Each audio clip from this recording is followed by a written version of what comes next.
56 jeudi 15 janvier 2015 bu ñu àggalee dañuy dem ci défi 10 ànd ci ak Aminata comme chaque jeudi Aminata na nga def Aminata. maa ngi fi Pape Cheikh. Aminata Ndiaye. boobu du man. Aminata Ndiaye. boobu du man. boobu du man nag Pape Cheikh rek. Pape Cheikh lan lay wàññi tamit. tooñ nga ma benn yoon. ma daal di la baal. waay. nga dellu tooñati ma. ma daal di la baal. dellu saaga ma ndey. moo ko sa yaay. allez alors défi 10 comme chaque jeudi dañuy joxe ay exemple ci ay nit yoo xamante ni xale yi seetaan bu ñu jaaree fi ñu jaar wala bu ñu defee comme ñoom Sénégal dina gën a jëm kanam. donc tey nga jàkkaarloo ak koo xamante ni dafa relever défi bi nga xamante ni ñun bëgg nañu ko ne di ko relever. muy Tamsir Ousmane Traoré. Oui. Salaamaaleykum yéen ñi di seetaan. Voilà, donc je suis pas partie vers l'invité, j'ai laissé venir vers lui. Il s'appelle Tamsir Ousmane Traoré, c'est un jeune entrepreneur qui a monté sa boîte du nom de Texte Courrier. Donc un jeune entrepreneur boo xam ne mën naa ne yàggul ci milieu bi, et on l'a vu récemment, il a été primé au Corridor. Donc on sait que c'est pas n'importe quelle entreprise qu'on prime là-bas. Donc il est là avec nous, monsieur Tamsir Ousmane Traoré. Je vous laisse te présenter davantage. Salam alaikum, bonjour à tous. Donc merci beaucoup déjà pour l'invitation. Donc comme madame. Tu as vu les filles là, comment ils me regardent? Tu as ton micro pare di xëcc pour ma tooñ la. Ma bàyyi leen ci biir. Dama leen dugal ci kenn ki la invité. Est-ce que xam nga ni ñii dañuy yabaate? Pape Cheikh yaa ngi leen di boole de. Non mais daa leen boole. Ak bu bijou bi gisoo bu bijou bi. Regardez Tamsir. Il est tellement sérieux. Takkal nañ ko micro mais mu war a wax xëcc micro jàmbur. Léegi nag comme xam naa man maay golo émission ñoom ñu may xool pour ma wax ak moom mais du ma wax ak moom dara. Tamsir defal lan ne xëcc ñaari micro. Il est intimidé par les deux. ñaari micro waaw. Non du tout mais kon relax man. Tamsir fais pas attention, vas-y. dañu crazy ñoom ñaar donc Tamsir àggali ak présentation bi. Voilà, donc comme je disais, merci déjà pour l'invitation. Donc moi c'est Tamsir Ousmane Traoré.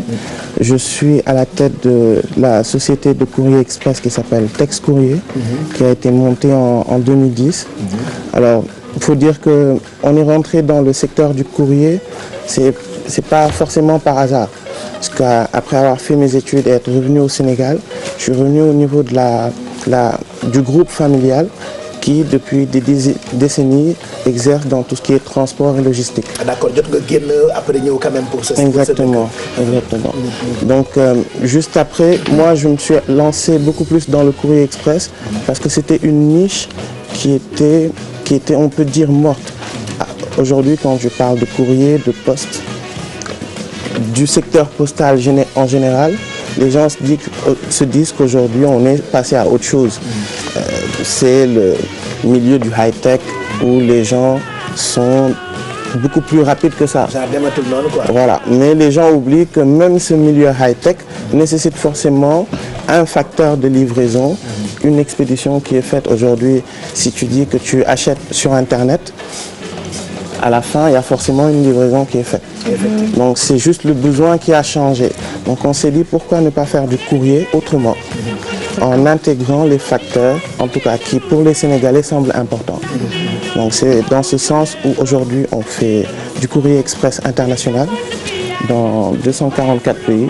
Ah, donc du Sénégal donc non. Du Sénégal donc on envoie en express dans 244 pays, en import comme en export, avec les mêmes délais de livraison que les grosses boîtes que vous connaissez, c'est-à-dire 48 heures, avec la traçabilité à partir du site internet, de suivre en temps réel l'expédition. Ah, c'est bien, d'accord. Et on développe le national, c'est-à-dire le même type de courrier ou colis vers le national. C'est dans le sens où on travaille avec les sociétés de e-commerce pour effectuer les livraisons. Okay. Mais le dernier, en tout cas actuellement, le produit sur lequel on est en train de se battre et de développer, c'est Indilma, qui est une structure de distribution. On s'est dit à un moment, il fallait qu'on voit au niveau du secteur comment nous on peut contribuer. Alors, dans le secteur de la culture, on s'est rendu compte que les artistes, le problème, c'était pas seulement de faire de la bonne musique, mais il fallait pouvoir vendre. Il faut vendre ces CD pour pouvoir se faire de l'argent. Alors, comment vendre ces CD? On s'est dit, comment rendre le produit beaucoup plus accessible à la clientèle. Donc, on s'est dit, pourquoi pas faire des partenariats avec les artistes et les acteurs d'événements qui font qu'en appelant sur simplement un numéro, tu as la distribution sur en 24 heures et gratuite de l'objet. Mais ce serait bien quand même pour ñi seetaan mën a comprendre nga wax ñu ko ci làkk bi ma dégg muy wolof parce que man xam nga sama njàng mi soriwul et puis li gën a tax sax ñu woolu la defe naa Aminata xam na ko muy fi nga jaar parce que yombul pour nga jàngee feneen fu dul Sénégal am fa xam-xam ñëw teg ko ba tey am ci ay disque d'or laa doon waaj a wax ak yeneen ba entreprise bi nga yor màgg ba toll ni mu toll quoi. Je pense que loolu itam parce que bien ñu wax ci pour suñu xarit yi seetaan. Voilà, surtout tamit nan nga def bi nga ñëwee naka nga def ba intégrer le marché parce que ñi nekk ci milieu boobu bari na yow lan moo ci sa particularité naka nga def exactement parce qu'il faut du courage on sait il faut de la volonté mais c'est quoi ta touche ban touche nga apporter ci milieu pour mën a démarquer wu. Bah en fait c'est comme tu dis c'est notre touche. C'est la touche de la jeunesse. Aujourd'hui, quand on est revenu, on s'est rendu compte que... Moi, c'est parce qu'il m'a posé la question en français, donc automatiquement tu te... Voilà.